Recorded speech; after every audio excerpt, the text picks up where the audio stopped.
What, do you want in? What do you do to get in? There you go. Do it again. Oh, that's a good girl. No, really, I am letting her in.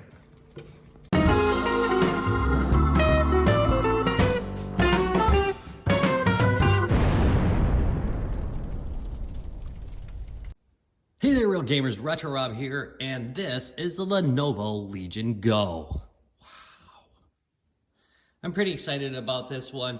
I'm going to do this video a little differently. I'm going to go kind of back to the way I used to do unboxings, which is I do the unboxing first, then I do some gameplay videos, and then I do like a 1 month with. People have said they're a little bit too long, and I get that. And then maybe what I'll do at the end is I'll stitch them all together if people want to see it, the full video as one big one. But anyway, this is the unboxing. I'm pretty excited. The Asus, I had some very big disappointments with. We've all pretty much decided in my group, and pretty much all my friends are like techs, that mine was defective because I've got a friend that's got the Asus and it is just fine. But anyway, I'm hoping this I have a little bit more luck with. Here we go. Let's bust in. Oh, wait. You know what? It's got an actual box in it. Wait. I'm going to smack the camera. It's going to be awesome. Okay. Wait a minute. Let's change this up. Here is the front of the box. Lenovo leg. It's a leg. What can I say about that? All right. Take a look at the back of the box. We got anything exciting here? Oh, wait. We do have something exciting here. All right, specs. CPU AMD Ryzen Z1 Extreme running at 3.3 gigahertz. 16 gigs of RAM. 1 terabyte, yeah, I went for the upgraded model, of SSD storage. Integrated GPU, yeah, we know that. The display, that's another big point. 8.8 inches. That's pretty big. 2-cell battery, and it runs Windows 11. Please do not light the batteries on fire. Please just don't. Stop it.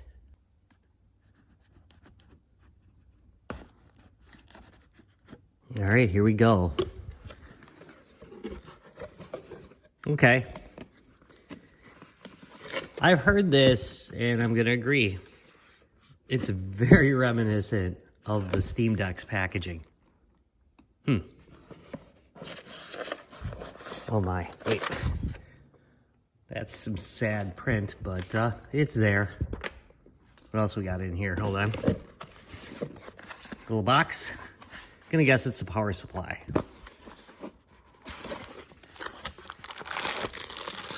Indeed, it is the power supply. To be honest, I was expecting a little larger. I think these are 60, did they say these are 60 watt? And I was expecting 100 watt. But you know, that's life. Wait, this is odd. It's got like a paper cover. Who does this? It's got like a paper covering on it. That's great. Yeah, 65 watts. All right, that's good. Let's take a look at the device itself. Wait. There was a little trapdoor, and that trapdoor was, yeah, this generic safety information sheet. I was really expecting something exciting. Maybe a sticker, huh? Lenovo sticker? All right, let's look at the console. Alrighty then. It is insanely loud in this house today. I do not know what is up with that. Okay, nothing super exciting there. And one thing I hear, yeah, there's a little, all right, so in the case, there's this little charging hole. Isn't that nice? That's thoughtful. I don't know how much I would want to charge this inside this case, because, you know, charging can get kind of warm. But, you know, hey, it's nice of them to give it if you want to do that. I'm going to assume that Lenovo You know, formerly IBM. Wait, no. All right, Lenovo bought from IBM. Wouldn't know what they're doing. Lenovo bought the ThinkPad brand and the manufacturing rights from IBM, which has almost nothing to do with this video. The more you know, the less people like you. All right. Oh, that's nice. Little cloth tab so you can pull it upwards. Okay, it is,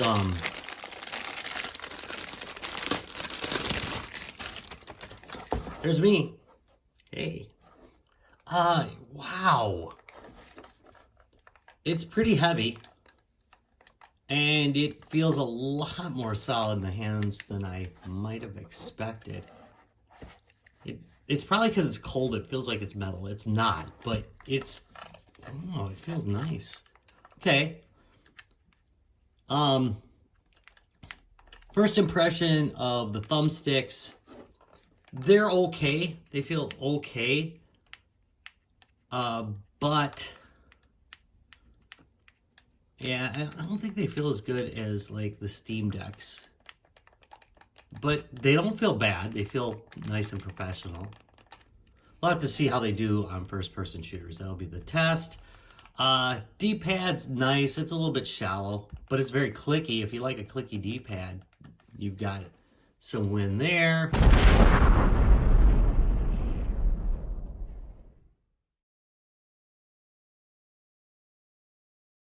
Hey all, Future Rob here, and I'm cutting in because the original recording that I made of this kind of sucked. So did the second one I made to replace it, but I'm sure number 3 is going to be way better.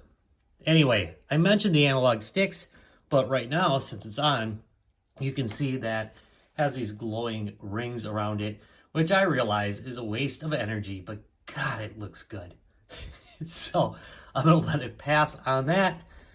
Down below, the right thumbstick is this little guy that you can use to point your mouse around with, and it seems to do an okay job.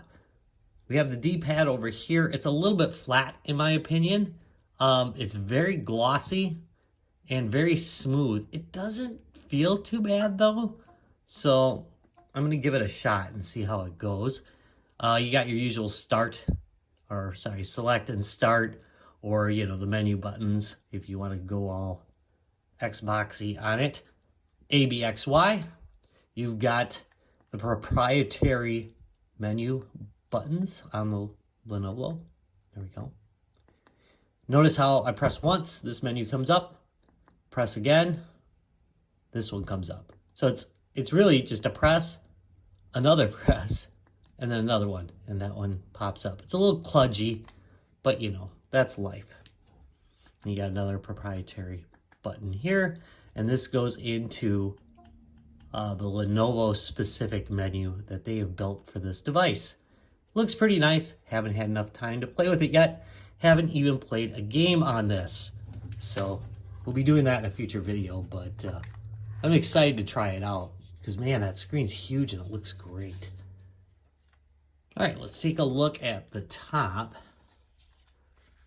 And you can, of course, see the bumpers, the right bumper and the left bumper. We have the power button. By my understanding, there's different power modes, and this will change its color according to the power mode. Kind of cool. Headphone jack. We got the one single vent right here. Yeah, maybe there's another one here. Heck if I know. TF card. What an expert. We got a USB-C port. We got volume control up here. Below the bumpers, we got the triggers. And looking on the back here, we've got extra buttons on here. And we've got, look at this. We got a scroll wheel. Freaking cool. Because you probably know this already if you're looking at this, but these controllers come off, and the right one can be used as a mouse of sorts. Looking on the right side, you can see that this goes all the way down, and then we've got buttons right here as well. But on the left side, we don't have them, which I think is interesting. Oh, by the way, Another thing on the back, you got this nice built-in stand, so you can lean it back like that. Pretty cool. Cat hair drives me crazy. All right, the other thing I want to point out is there is another USB-C slot on the bottom, and that is useful because either one of these can be used to charge this device. And that is excellent because I do get very annoyed with the Steam Deck because its single USB is up on the top. And if I'm laying down in bed or something or just sitting, it gets in the way of my right hand as the cable comes down. Really annoying. Now I do use one of these guys right here. U-bend for it, but it's not perfect. You still have problems with it. So having the ability to charge from either side is just super great to me. Really like that. Do you want to be a real gamer? Do you want to see every episode of Retro Rob Plays Everything just as it comes out? How much would you pay to have that ability? $100? $1,000? $1,000,000 frickin' dollars? Well, guess what? If you hit subscribe right now and ring that bell, you can get every episode of Retro Rob Plays Everything as they come out for free. And you'll be a real gamer. Whatever that means. And here's the quick comparison of the new Lenovo. There's the Steam Deck, and there's my Nintendo Switch. That keeps going to sleep. What the heck? Anyway, there they are. So really, I mean, it's taller than the Steam Deck, but it's not like really that much wider. It's not even wider, I don't think. If it is, it's like by a fraction. Hi, Bogart. Another quick note here while I'm setting up. This is just basically your very basic Windows 10 setup. By Windows 10, I of course mean Windows 11. But remember to go through all the settings and actually read what the defaults are. You don't have to read like the whole agreements. I mean, you should, but nobody does. That's the reality of it. But do make sure you're checking which checkboxes you're checking, especially like in that last section. There's a bunch of Lenovo sharing your data check boxes, and you really don't want that to be going on. So, something to note. All right, so real quick, I should probably say at least something about FPS mode. And it's pretty simple to get into. You basically, you got a little release button back here, and you pull down and pull it out. And then if you look at the bottom, there's a little setting to turn on FPS mode. Wait, let's turn that around so you can see it there. Off in FPS. So now I've got it on FPS mode, and when I put it into this magnetic dock, booyah, you basically got a little mouse. At first I was a little taken aback by it, to be honest, because it looks kind of odd, and it's pretty crude if you look at it. I mean, my analog stick's right here where my hand goes, and there's no cover for the back. At least I didn't get one in my kit. But to be honest, my hands are big enough that it fits around it, and it works pretty good. Honestly, I'm gonna download MechWarrior and play it with this because I think it's just gonna be cool as hell to play that way. So this one acts as the left D-pad as it should, and then this one acts as a mouse. So that it does work really well. Just gonna walk around aimlessly here for a minute while I talk, but for the most part, game performance has been really good. I'm almost always at, wait, let's in fact show you this. Hold on a second. I'm almost always at 1920 by 1200. It just doesn't perform as well, as to be expected, by the way, at 2560 by 1600. I do keep the refresh rate at 144 hertz because it just does feel smoother to me, especially when playing like Need for Speed Heat. It's been really, really enjoyable to play on this. And I didn't think it was bad on the Steam Deck either, to be honest, but it's really, really quite good on this. So definitely something to look for. Like I said, I haven't played a whole lot of it yet, but what I've seen has been pretty darn good, to be honest, and I'm really pretty happy with it thus far. One tip I can give you is try to avoid running Steam in big screen mode because the performance in game seems to suffer. At least it has for me. Has anybody else noticed that? Let me know if you have. But and by the way, if you got any fixes for that, let me know that too. But anyway, I've noticed that I get much better performance out of games if I just leave Steam in its regular mode, which is not a big deal because it's a big enough screen where I can just touch screen everything. So that works out pretty well. Just gonna walk around aimlessly here for a minute while I talk, but for the most part, game performance has been really good. I'm almost always at, wait, let's in fact show you this. Hold on a second. I'm almost always at 1920 by 1200. It just doesn't perform as well, as to be expected, by the way, at 2560 by 1600. I do keep the refresh rate at 144 hertz because it just does feel smoother to me, especially when playing like Need for Speed Heat. It's been really, really enjoyable to play on this.